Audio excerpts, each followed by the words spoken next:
Shalom guys, que Dieu vous bénisse abondamment. Il est écrit dans la Bible, dans le livre de Jean chapitre 13 au verset 35. À ceci, tous reconnaîtront que vous êtes mes disciples, si vous avez de l'amour les uns pour les autres. Beaucoup de personnes sont disqualifiées, des personnes qui sont identifiées, considérées comme disciples du Seigneur Jésus, juste à cause du manque d'amour. J'aimerais vous dire, la Bible déclare que plusieurs ont logé des anges sans le savoir à cause de leur hospitalité. Quand on parle d'hospitalité, on parle d'amour. L'autre a été hospitalier. Il a reçu des anges sans savoir que c'était des anges, parce qu'ils avaient pris la forme humaine. Il les a accueillis, protégés à Sodome et Gomorrhe. À cause de cette hospitalité, il a logé des anges sans le savoir. Beaucoup de personnes aussi, à cause de leur amour, peuvent loger des anges, vivre avec les anges.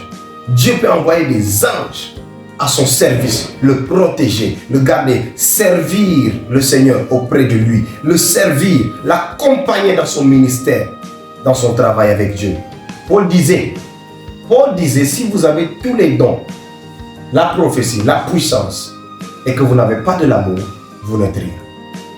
Sans amour alors, Dieu ne te considère pas comme quelqu'un faisant partie de lui, parce que lui, Dieu est amour. Et c'est par amour qu'il a donné son Fils Jésus-Christ pour nous sauver. Alors si le Dieu d'amour est en toi, l'atmosphère autour de toi le ressent. Les gens qui sont autour de vous ressentent ce que vous les transmettez. Ce que vous transmettez, c'est de la haine, c'est de la jalousie, c'est de la méchanceté ou bien c'est de l'amour. Êtes-vous hospitalier?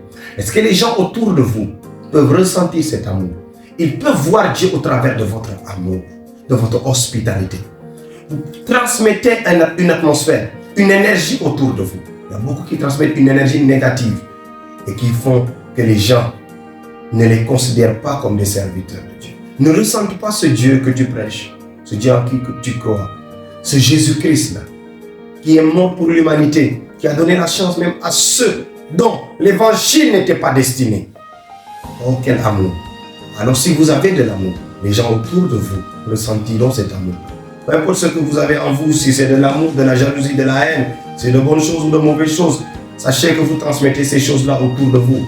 Et c'est cela qui construit votre témoignage. Ils témoigneront que vous êtes de Dieu ou pas, par rapport à ce que vous transmettez autour de vous. Alors, par rapport à l'énergie et l'atmosphère que vous dégagez. Et Dieu vous considère comme son serviteur, son disciple ou pas, par rapport à l'amour que tu as. À ceci, tous le connaîtront, y compris Dieu, que vous êtes mes disciples. Si vous avez de l'amour les uns pour les autres. Et c'est la raison pour laquelle le deuxième commandement, tu aimeras ton prochain comme toi-même. Shalom à toi.